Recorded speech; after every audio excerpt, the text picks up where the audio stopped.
புனித அந்தோனியாரின் நவநாள் ஜெபம். கற்பில் மேன்மையான லீலி என்ற மலரின் அடையாளமான தூய அந்தோனியாரே, எளிமையின் ஆபரணமே,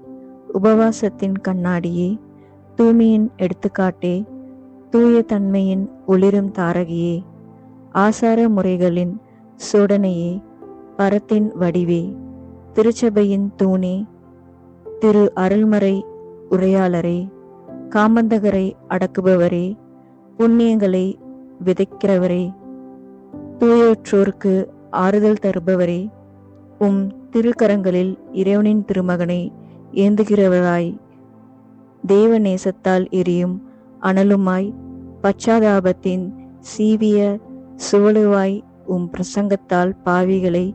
தேவ பயத்தின் நெருப்பினால் பற்றி எரித்தவரே, தேவ சாட்சியாக விரும்புவரே,